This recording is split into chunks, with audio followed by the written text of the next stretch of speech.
Everyone told him she would break. They said that when Alpha Dominic Sterling finally cast aside his low-ranking mate for a political alliance, Sienna would fall to her knees, beg, and flood the pack house with tears. It was just biology, right? An alpha's rejection is supposed to be a death sentence for the heart. Dominic believed it too. He prepared himself for her screams. He prepared for the guilt. But when he delivered the final blow that shattered their 3-year bond, he didn't hear a sob. He saw a smile, a cold, terrifying, surgical smile that didn't reach her eyes. And by the time he realized what that smile meant, the bed was empty, the scent was gone, and the king was left ruling a kingdom of dust. This is the story of the alpha who thought he was the player, only to realize he was just a pawn. The champagne in Sienna Mercer's glass had gone warm 20 minutes ago, but she held on to the crystal stem as if it were the only anchor keeping her from drifting off the face of the earth. The ballroom of the Sterling Pack House was a masterpiece of modern architecture and ancient wealth. Floor-to-ceiling glass walls overlooked the sprawling forests of Washington state, rain lashing against the panes in a rhythmic, violent drumbeat. Inside, however, the air was stiflingly hot, perfumed with the scents of expensive cologne, roasted venison, and the underlying metallic tang of shifting pheromones. It was the pack's winter solstice gala. It was also, unofficially, the 3rd anniversary of the day Dominic Sterling, the alpha of the largest pack on the West Coast, had found his mate. Sienna smoothed the fabric of her dress. It wasn't a designer gown like the ones worn by the High Council wives. It was a simple, emerald green slip dress she had bought off the rack, tailored by her own hands to fit her slender frame.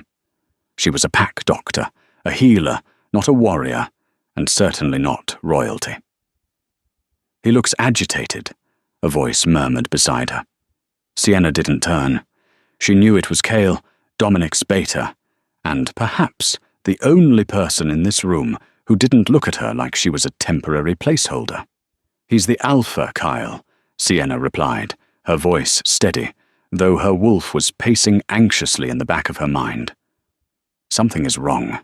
The bond feels static. Agitation is his baseline. "Not like this," Kyle warned, swirling his scotch. "He's been in meetings with the Southern Pack all week, with her." Sienna's grip on the glass tightened. Her, Lydia Vane, the daughter of the Southern Alpha.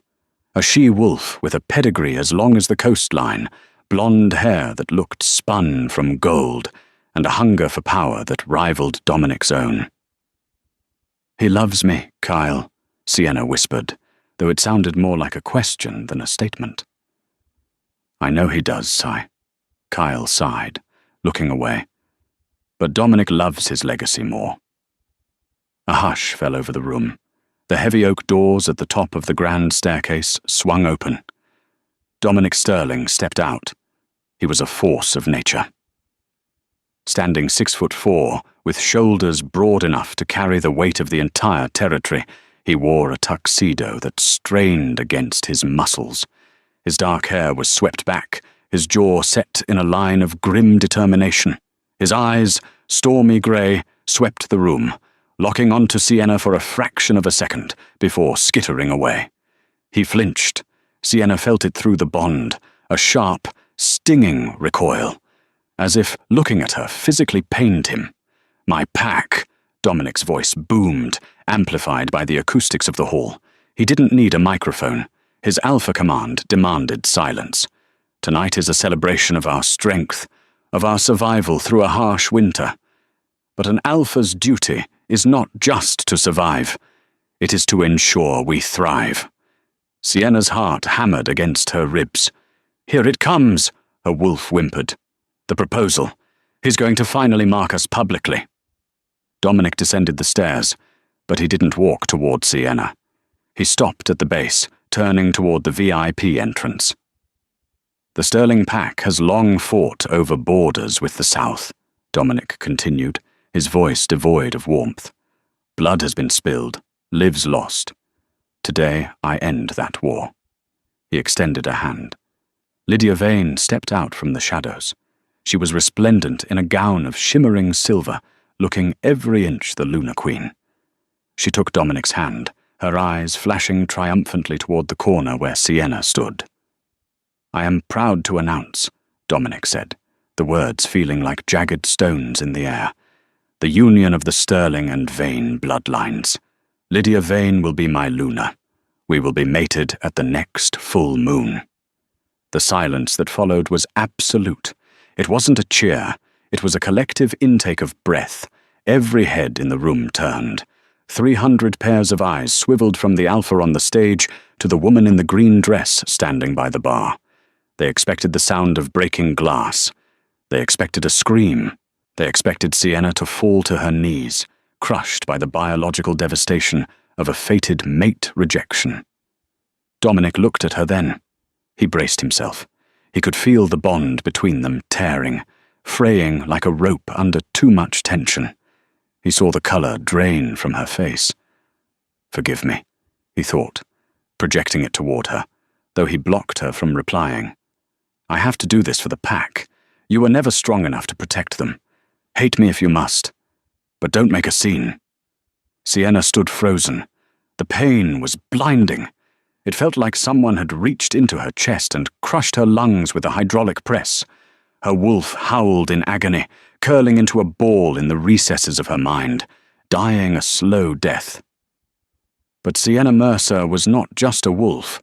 She was a human-raised orphan who had clawed her way through medical school while working 2 jobs. She had stitched up warriors who spat on her. She had survived loneliness that would kill a lesser woman. She took a breath. She pushed the pain into a box, locked it, and swallowed the key. Slowly, deliberately, Sienna lifted her chin. She didn't cry. Her eyes were dry, clear, and utterly void of emotion. She looked Dominic dead in the eye, across the expanse of the crowded ballroom. Dominic frowned, confused by the lack of hysteria. He took a half-step forward, his instinct to comfort her warring with his decision to betray her. And then Sienna smiled. It wasn't a happy smile. It was a baring of teeth, a cold, sharp curvature of lips that promised nothing but ice. It was the smile of someone who had just realized the game was rigged and decided to stop playing. She raised her champagne glass in a silent toast to him. Clink. She set the full glass down on the bar counter. Without a word, without a stumble, Sienna turned on her heel. The crowd parted for her like the Red Sea, terrified by the sheer stillness radiating off her. She walked out of the ballroom, her back straight, her head high, leaving the Alpha King staring at the doors with a sudden, terrifying pit opening in his stomach. The walk from the ballroom to the Alpha's private wing usually took 10 minutes. Sienna made it in 4. As soon as the heavy biometric door of their shared penthouse suite hissed shut behind her, the facade cracked. But only slightly. She didn't collapse. She didn't throw a vase. She vomited. She rushed to the master bathroom, dropping to her knees over the porcelain, her body purging the shock that her mind refused to process. She heaved until there was nothing left, shaking violently. "Get up!" she hissed to herself, her voice raspy in the echoing bathroom. "Get up!" She splashed freezing water on her face. She looked at her reflection. Pale skin, dark circles forming, but eyes that burned with a terrifying clarity. "He thinks I'm weak," she whispered to the mirror. "He thinks I'll stay in the pack house, living in the guest quarters, watching him mate with her. He thinks I'll be his mistress in the shadows because I have nowhere else to go." Dominic had prepared a severance package. She knew this because she handled his filing. He had prepared a cottage on the edge of the territory and a monthly stipend. He was going to keep her like a pet, safe but hidden, while Lydia ruled by his side.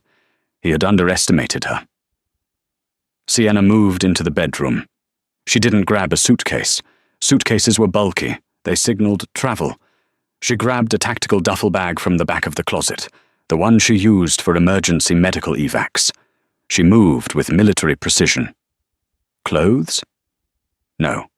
She could buy clothes, jewelry.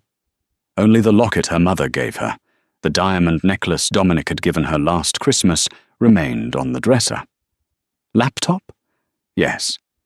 It contained her research, her encrypted accounts, and the leverage she had been unknowingly collecting for years. She opened the safe behind the painting. Dominic thought only he knew the combination.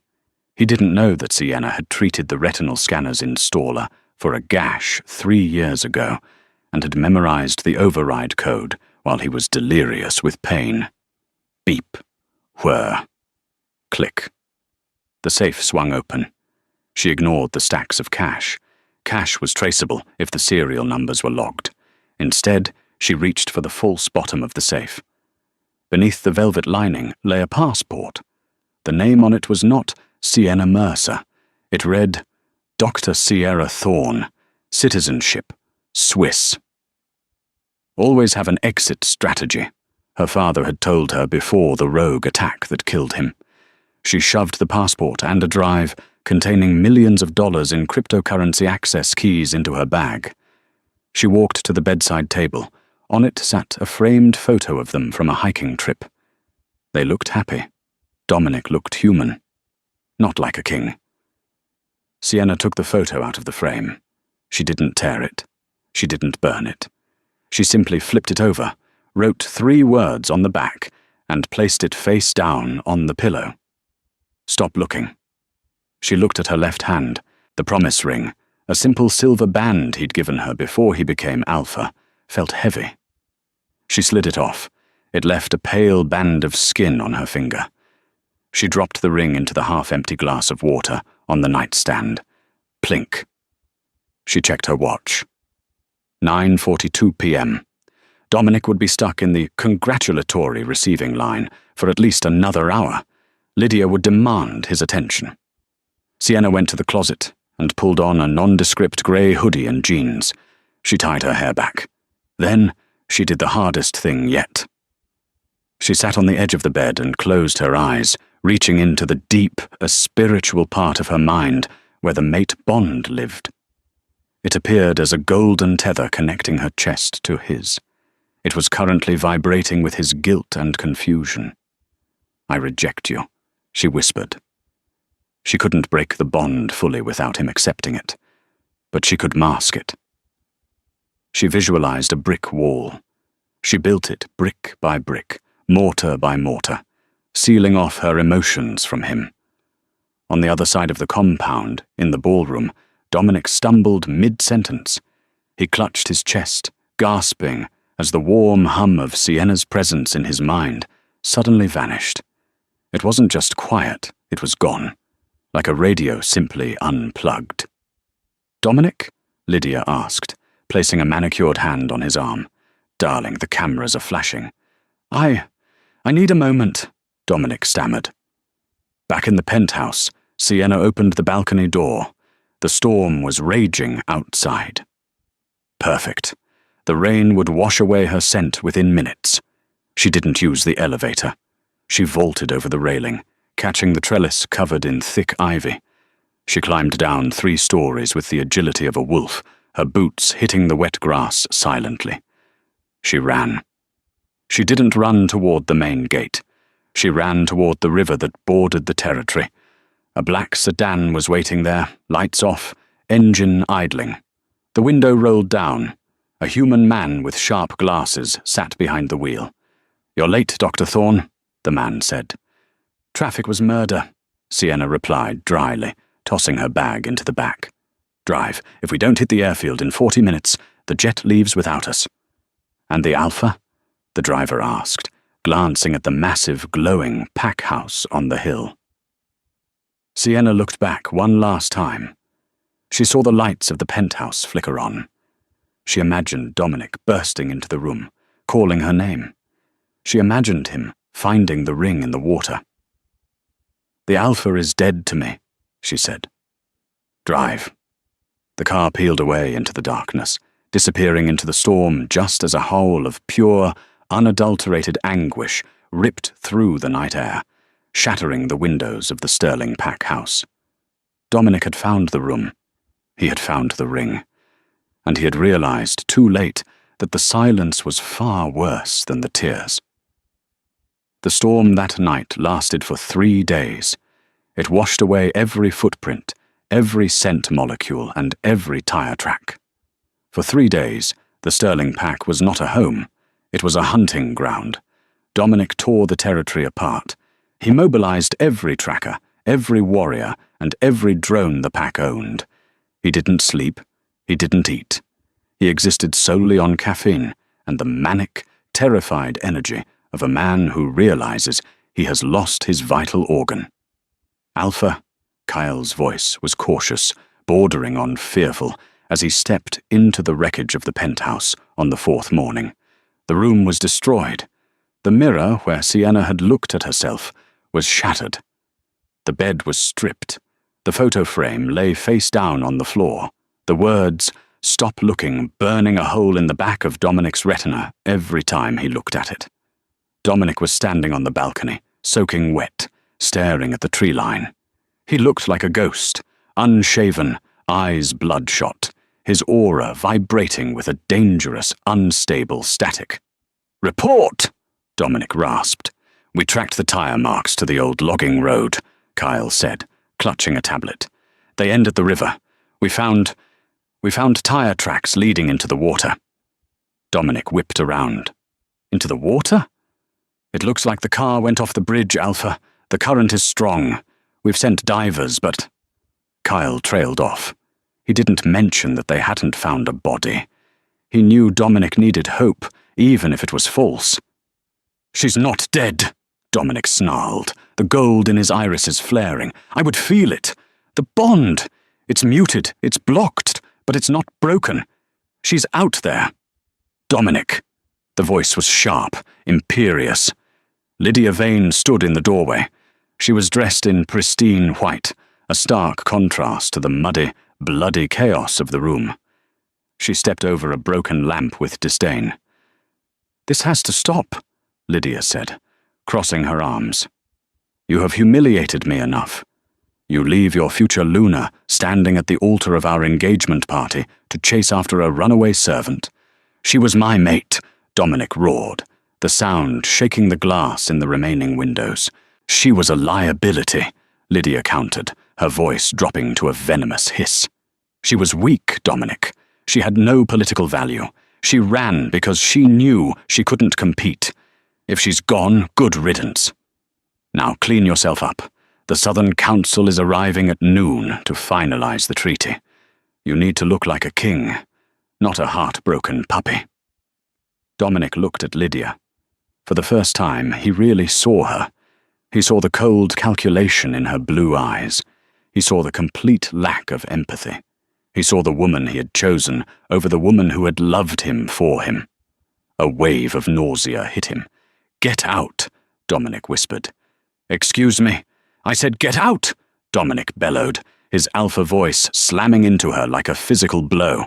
Lydia stumbled back, eyes wide with shock. She fled the room.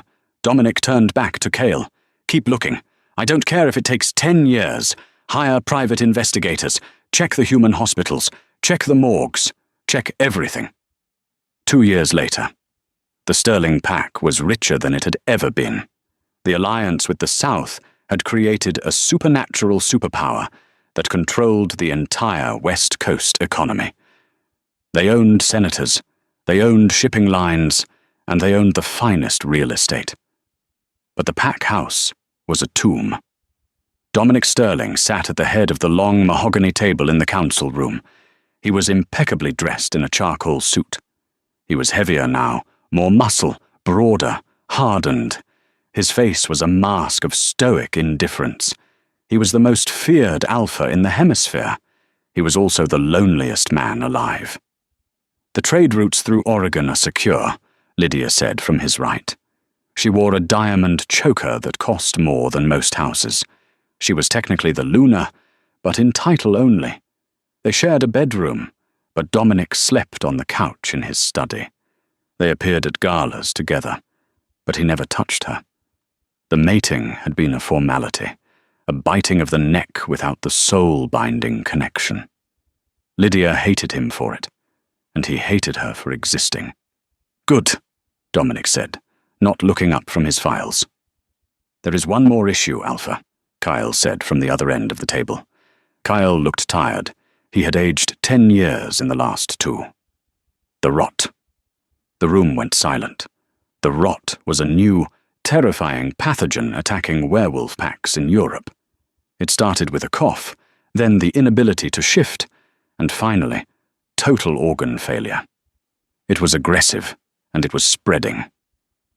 "I thought it was contained to the French Alps," Dominic said, finally looking up. "It was," Kyle said grimly. "But we have a case, in the training camp." Dominic's blood ran cold. "Who?" "Young Leo, the Gamma's son." A murmur of fear went through the council. If it was in the training camp, it could be everywhere. "We need the best," Dominic said, standing up. "I don't care about the cost. Fly in every specialist from the CDC, the WHO. I don't care." "We tried, Alpha," Kyle said, sliding a dossier across the table. "Conventional medicine doesn't work. The human doctors don't understand our physiology. But there is a rumor of a specialist in Geneva. A ghost surgeon who operates out of a private clinic.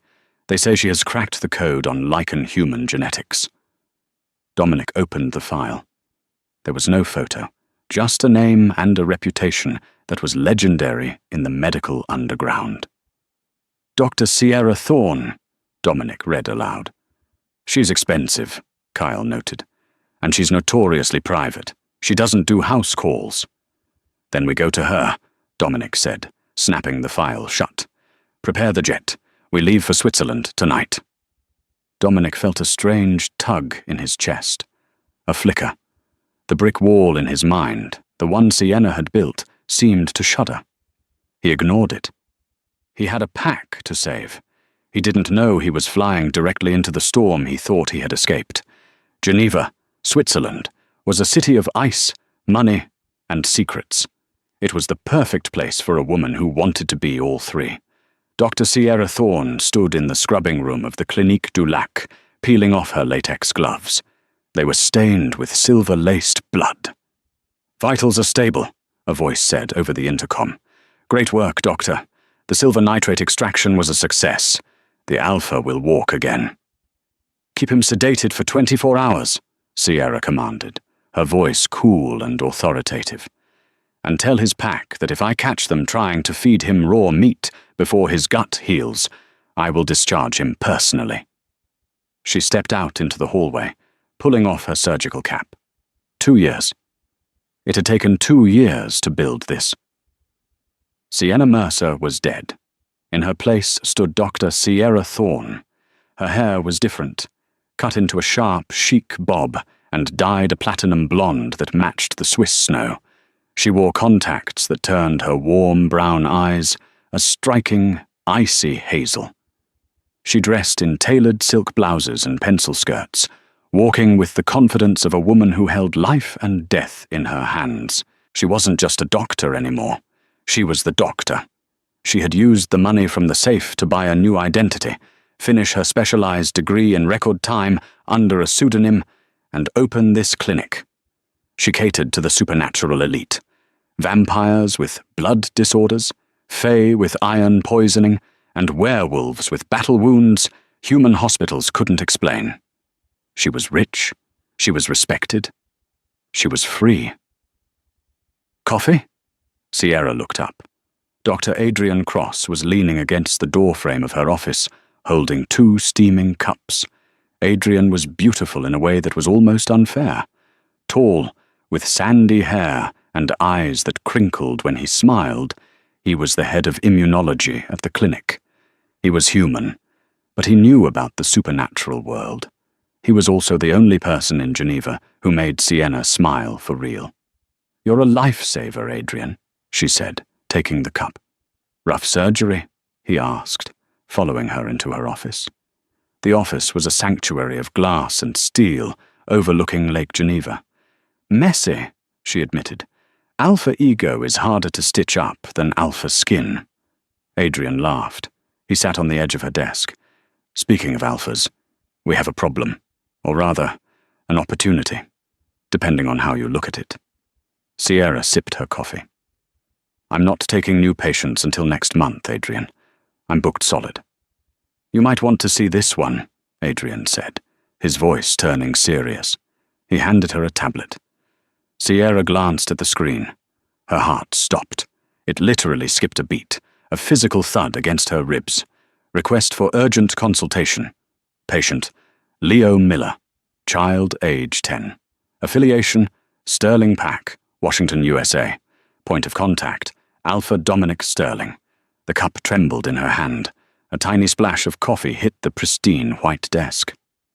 They're here, she whispered. They landed an hour ago, Adrian said, watching her carefully.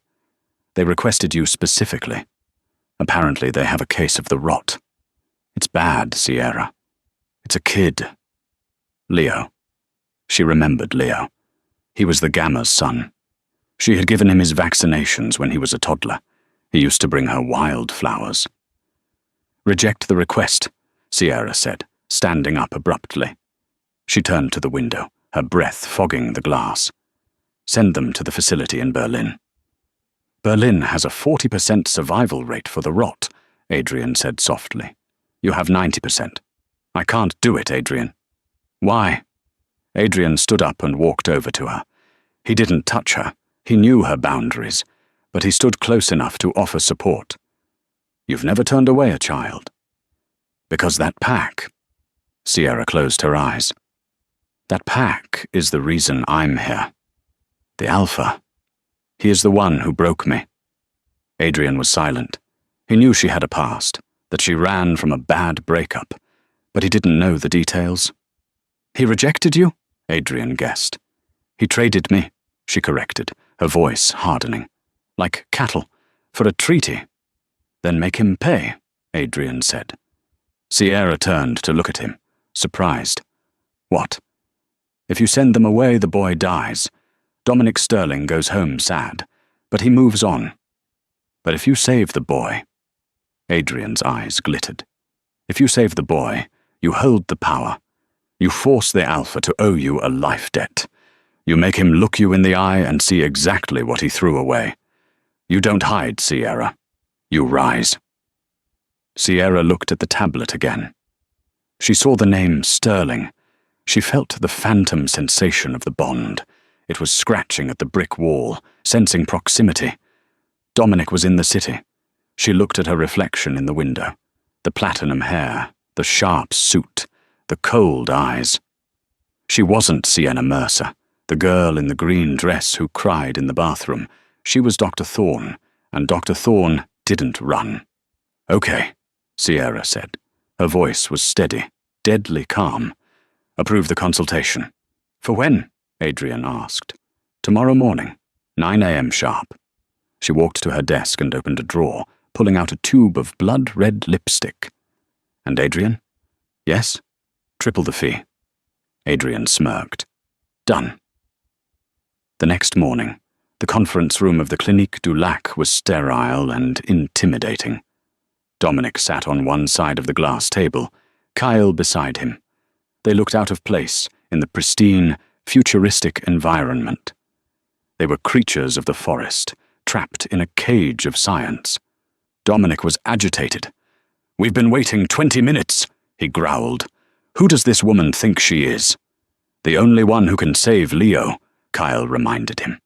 The door hissed open. The sound of stilettos clicking on the marble floor echoed rhythmically. Click, click, click. Dominic looked up. A woman walked in. She was wearing a white lab coat over a crimson dress that fit like a second skin. Her platinum hair was sharp as a blade. She held a tablet against her chest. She didn't look at Kyle. She looked straight at Dominic. Dominic frowned. The scent. It was wrong. She smelled like antiseptic, expensive perfume, and something else, something maddeningly familiar, buried under layers of chemical suppressants. Gentlemen, she said. Her voice was lower, huskier than he remembered, but the cadence struck a chord deep in his spine. "Dr. Thorne." Dominic stood up, extending his hand. "Thank you for seeing us." She didn't take his hand. She looked at it, then up at his face, her hazel eyes bored and unimpressed. "Sit down, Mr. Sterling," she said coolly. "I charge by the minute, and you're wasting my time." Dominic stiffened. No one spoke to him like that. But he sat. "The boy," she said, tapping the screen on the wall. An MRI scan appeared. "Stage 3, necrotic decay. You waited too long." "We didn't know," Kyle pleaded. "Can you save him?" She turned to Kyle. For a second, her mask slipped, a flicker of warmth. "I can. But the treatment is aggressive, and it requires a donor." "I'll do it," Dominic said instantly. "I'm the alpha. My blood is the strongest." The doctor turned back to Dominic. She walked around the table, stopping just inches from him. She leaned in. Dominic could see the flecks of gold in her hazel contacts. He could feel the heat radiating off her. "Your blood isn't compatible, Alpha," she said, the word alpha sounding like an insult on her tongue, "because the rot feeds on arrogance. It feeds on the testosterone of dominant males." Dominic narrowed his eyes. "Do I know you?" She smiled. It was the same smile from the ballroom, the smile that had haunted his nightmares for 2 years, cold, surgical, empty.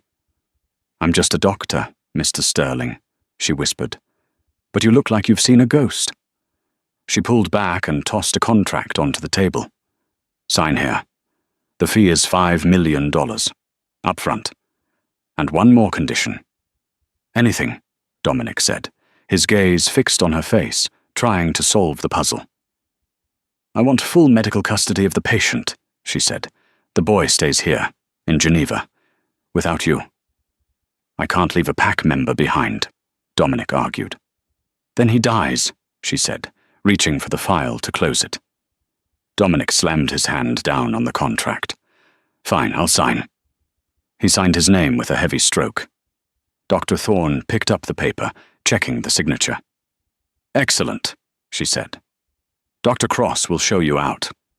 She turned to leave. "Wait," Dominic called out. He couldn't help himself. "Your scent. It's—" She stopped at the door. She didn't turn around. "It's Chanel number 5, Mr. Sterling," she said. "Now, if you'll excuse me, I have a life to save. Something you clearly know nothing about." The door hissed shut. Dominic collapsed back into his chair, his heart hammering a frantic rhythm against his ribs. "Kyle," Dominic breathed, his face pale. "Yeah, boss? That wasn't Dr. Thorne."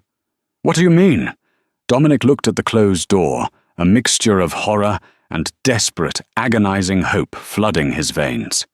That was Sienna. Dominic didn't wait for permission. He didn't wait for an appointment. 10 minutes after realizing the truth, he stormed past the reception desk of the Clinique du Lac, ignoring the protests of the Swiss nurses. He moved by scent alone. Now that he knew what to look for, now that he had peeled back the layers of antiseptic and expensive perfume, he could smell the faint, underlying notes of vanilla and rain that had haunted him for 2 years. He reached the frosted glass door of her office and shoved it open. Sienna was standing by the window, reviewing a holographic chart. She didn't flinch. She didn't turn around. "You're trespassing, Alpha Sterling," she said, her voice calm. "Security will be here in 30 seconds. "Send them away," Dominic growled, slamming the door shut and locking it. He walked toward her, the air in the room thickening with his pheromones, a heavy, commanding musk meant to bring a mate to heel. Sienna turned slowly. She didn't cower. She didn't dilute her gaze. She leaned back against the windowsill, crossing her arms over her chest. "You're wasting your energy," she said dryly. "Your alpha command doesn't work on me. You lost that privilege the night you toasted to another woman." "It's you," Dominic breathed, stopping 3 feet away from her. He looked at her face, searching for the girl he knew. The bone structure was the same, but the softness was gone. Her eyes were hard, calculating. Why? Why did you fake your death? Why did you let me believe you drowned? I didn't fake my death, Sienna replied, checking her watch. Sienna Mercer did die that night. She was a pathetic, naive girl who thought love was enough to survive in your world. I killed her so I could become someone who wouldn't be crushed by men like you. I looked for you. Dominic's voice cracked. For 2 years, Sienna, I tore the world apart. Did you? She raised an eyebrow. Or did you just try to assuage your guilt? Did you look for me? Or did you look for the comfortable, easy thing you threw away? I made a mistake. Dominic stepped closer, his hand reaching out to touch her arm. Sienna moved faster than he expected. She sidestepped him, putting the heavy oak desk between them. A mistake is forgetting to pick up dry cleaning, Dominic. Bringing your mistress to our anniversary and announcing your engagement to her in front of 300 people is not a mistake. It's a transaction. You sold me. I did it for the pack, Dominic roared, his control snapping. The South was going to cut off our supply lines. We would have starved. I sacrificed my happiness for the survival of my people. And look at you now, Sienna gestured to him. You're miserable. Your wolf is unstable. And your alliance with the South brought the rot into your territory. Tell me, King, was it worth it? Dominic fell silent. The truth of her words hit him like a physical blow. No, it hadn't been worth it. I can fix this, Dominic said, his voice dropping to a desperate whisper. Come home. I'll annul the marriage with Lydia. I'll make you Luna. I don't care about the politics anymore. I just want you. Sienna laughed. It was a dark, humorless sound. You still don't get it, she said, shaking her head. I don't want to be your Luna. I don't want to be your secret mistress. I am Dr. Sierra Thorne. I own this clinic. I have my own life, my own money, and my own freedom. Why would I trade all of this to go back to Washington and wash your socks while waiting for you to decide I'm useful again? Before Dominic could answer, the intercom buzzed. Dr. Thorne? We're ready for the donor procedure. The boy is fading. Sienna's expression shifted instantly from scorn to professional focus. She hit the button. I'm on my way. She looked at Dominic. We're done talking. If you want Leo to live, you'll stay out of my way. If I see you near my operating theatre, I'll have you sedated and removed. She walked past him, her shoulder brushing his. For a split second, the spark flared. That electric jolt of the mate bond. Dominic gasped. Sienna grit her teeth, her stride faltering for a millisecond before she forced herself to keep walking. The surgery took 10 hours. Dominic spent them pacing the waiting room like a caged animal. Kyle sat in the corner, watching him warily. She's changed, Cale said quietly. She's magnificent, Dominic muttered, staring at the double doors. I broke her, Kyle, and she rebuilt herself into a fortress. The question is, Cale asked, can you breach the walls? At midnight, the doors opened. Sienna walked out. She looked exhausted, dark circles under her eyes, her lab coat stained. She pulled off her cap. He's stable, she said, addressing Kyle. The graft took. He'll need a week in isolation, but the necrosis has stopped. Dominic let out a breath he didn't know he was holding. Thank you.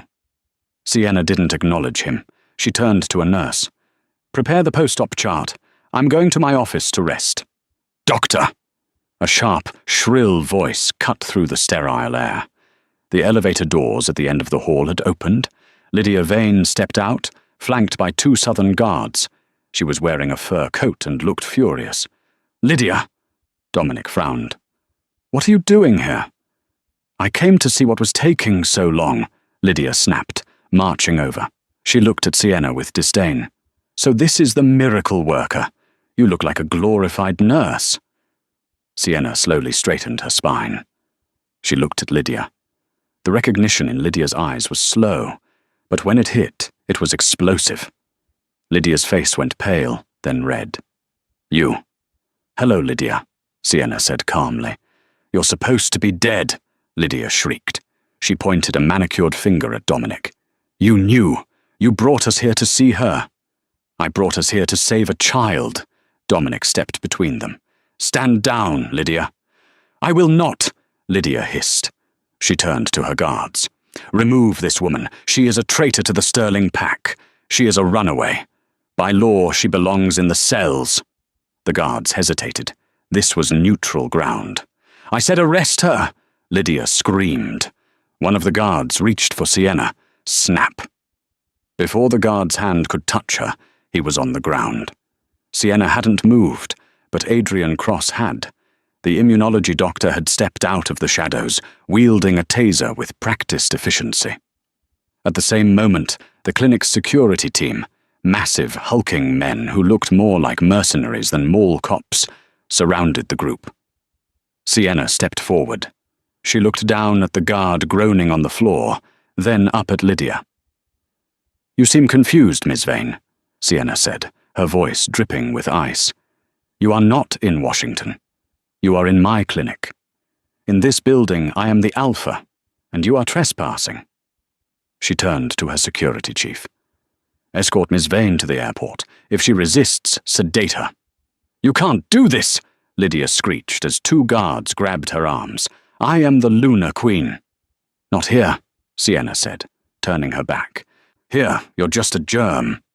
As Lydia was dragged away, screaming threats, Dominic watched Sienna. He saw the power she held. He saw the loyalty of her staff. And for the first time, he realized that winning her back wouldn't just be hard. It might be impossible. Because she didn't need him. She had become the king he was supposed to be. The euphoria of the successful surgery didn't last long. 24 hours later, alarms were blaring in the ICU. Sienna was running down the hallway before the page even finished. She burst into Leo's room. The boy was convulsing, his monitor flatlining. "Code Blue!" Adrian shouted, compressing the boy's chest. "He's seizing. Temperature is spiking. 42 degrees. "That's impossible," Sienna snapped, checking the pupil response. The graft was clean. "This isn't the rot." She grabbed a syringe. "Push 5 glyculan of diazepam. Get me a tox screen stat." They worked on him for 20 minutes. Finally, the seizing stopped. The boy's heart rhythm stabilized, but it was weak. Sienna stood over the bed, breathing hard. She looked at the blood bag hanging from the IV stand. She looked at the boy's pale skin. "Adrian," she whispered, "look at the veins." Adrian leaned in. Around the injection site, the veins were turning black. Not the grey necrotic rot of the disease, but a sharp, ink-black spider webbing. "Wolfsbane?" Adrian asked, horrified. "Synthesized wolfsbane," Sienna corrected, her mind racing. "Mixed with an anticoagulant. Someone didn't want the rot to kill him. Someone wanted to make sure he died on the table." She turned, her eyes blazing with a fury that terrified the nurses. "Lock down the wing," she ordered. "Nobody leaves. Nobody enters. Run that IV bag for fingerprints." She marched out of the ICU, heading straight for the waiting room. Dominic and Kyle were sleeping in the chairs. They woke up instantly as the doors slammed open. "What happened?" Dominic asked, sensing the violence in her aura. "Is Leo?" "He's alive," Sienna said. "Barely." She walked up to Kyle and grabbed him by the lapels of his jacket, slamming him against the wall. "Hey!" Dominic shouted, moving to intervene. "Stay back!" Sienna snarled at Dominic, flashing her canines. She turned back to Kyle. "Who prepared the transport bags? Who had access to Leo before he got on the jet?" I don't know," Kyle stammered, shocked by her strength. "The medical team, and the Lunar's personal staff." Sienna released him. "Lydia." "Lydia?" Dominic frowned. "Lydia is a lot of things, Sienna, but she wouldn't kill a child. She's the daughter of an alpha." "She's a politician," Sienna yelled. "Think, Dominic, why did the rot appear in your training camp?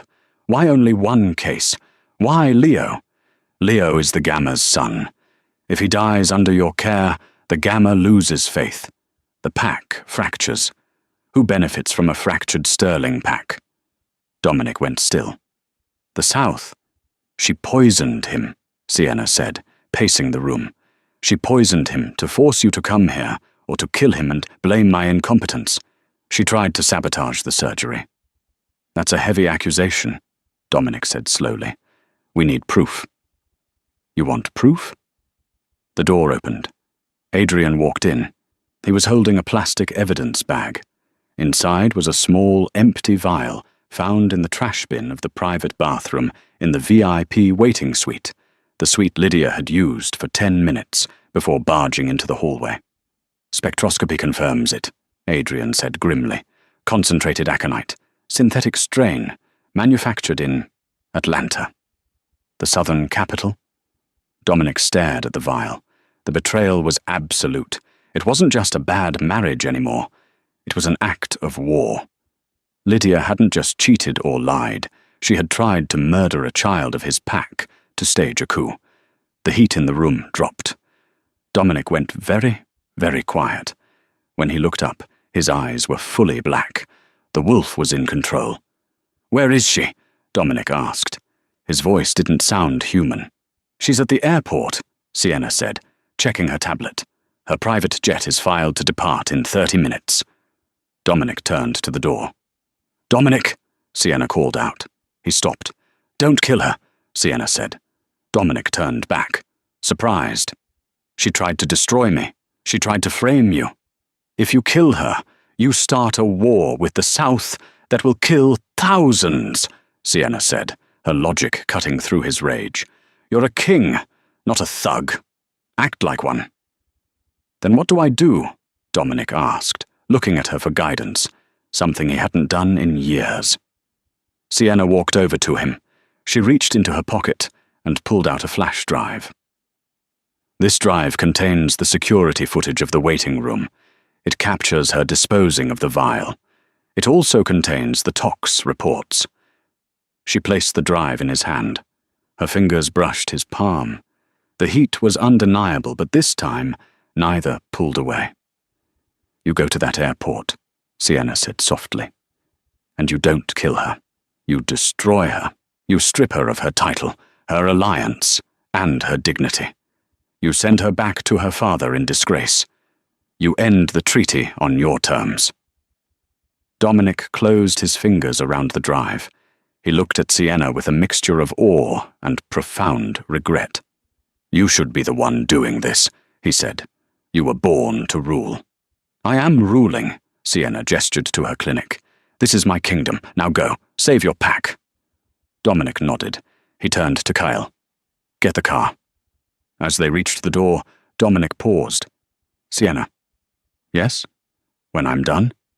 Can I come back?" Sienna looked at him. She looked at the man who had shattered her heart, and the man who was now ready to burn down the world to avenge a child. "Leo needs to be monitored for 3 days, she said, her voice neutral. "I expect you to pay your bill before you leave." It wasn't a yes, but it wasn't a no. Dominic gave a grim, determined nod. He walked out into the Swiss night, the predator finally awake, heading to the airport to dismantle the Southern Princess piece by piece. But as he sat in the back of the speeding car, his mind wasn't on the vengeance he was about to exact. It was on the woman in the white coat. He had expected tears. He got a cold smile, and now he realized that if he ever wanted to warm that smile up again, he would have to spend the rest of his life crawling over the broken glass he had scattered on the floor. The winds at the private Geneva airfield howled like a wounded animal, whipping snow across the grey tarmac. Lydia Vane stood at the base of the air stairs, screaming at her pilot to defy the control tower, her white mink coat clutching her frame like a shield. "We leave now!" she shrieked. "I don't care about clearance." "You're not going anywhere, Lydia." The voice cut through the storm, amplified by a terrifying, supernatural resonance. Lydia froze. 3 black SUVs had boxed in her jet, engines idling. Dominic Sterling stepped out of the lead vehicle, his coat billowing behind him. He didn't look like a heartbroken ex-fiancé. He looked like a judge. "Dominic," Lydia stammered, signaling her guards. "Keep him back." "Stand down," Dominic ordered. The Alpha Command slammed into the guards, freezing them in place. "Unless you want to die for a woman who poisons children." He walked up to the stairs, holding the flash drive Sienna had given him. "We have the toxicology report. We have the footage of you disposing of the wolf's bane. It's over." "I did it for the pack," Lydia cried, desperate tears freezing on her cheeks. "I had to prove she was weak. I had to secure the Southern Alliance."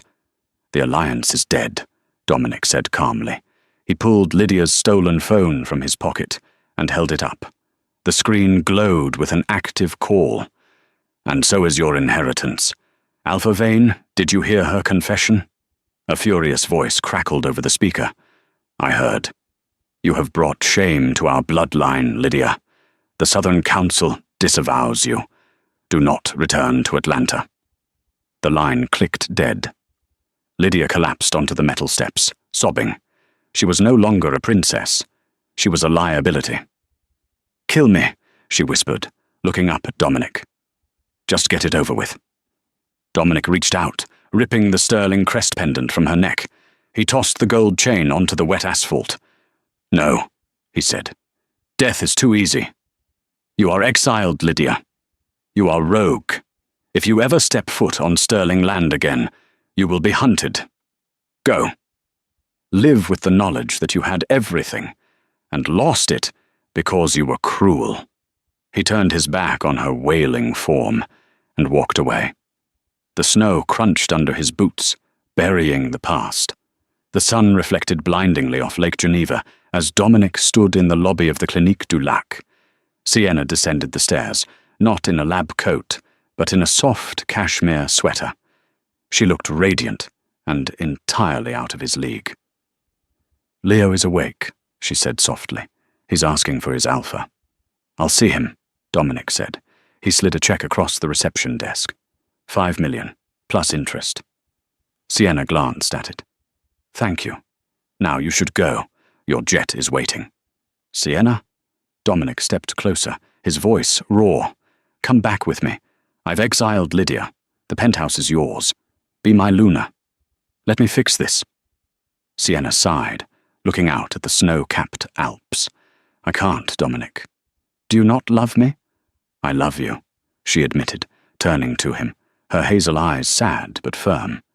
"But I love the woman I became here more. If I go back to Washington, I'm just the girl you broke. Here, I'm Dr. Thorne. I won't give that up to be a trophy on your arm." Dominic felt his heart crack, but he nodded. He understood now. "Then this is goodbye?" Sienna smiled, a genuine, warm smile that reached her eyes. She pulled a card from her pocket. "I'm not coming to Washington to wash your socks, Dominic. But the flight from Seattle is only 11 hours. She handed him the card. "If you want Dr. Thorne, you have to earn her. You have to date me. You have to court me. And you have to do it on my turf." Dominic took the card like it was a lifeline, a challenge, a second chance. "I'll be back next Friday," he vowed. "Bring Swiss chocolate," she teased, walking away. "And don't be late." Dominic Sterling learned that power isn't about control. It's about humility. He expected Sienna to break, but instead she built a fortress of ice and success that he could only enter by invitation. He thought he could trade love for a legacy, only to realize that a legacy without love is just dust. Sienna proved that the strongest move a woman can make isn't to scream or beg, but to smile, walk away, and become so successful that her ex has to cross an ocean just to ask for a coffee. And that is the story of the Alpha who got a cold smile instead of tears. What do you think? Did Sienna let him off too easy by letting him court her again? Or was making him travel 5,000 miles for a date the ultimate power move? Let me know your thoughts in the comments. If you enjoyed this story of revenge and redemption, please hit like, subscribe, and turn on notifications so you never miss a new story. Until next time, keep your standards high and your exits dramatic.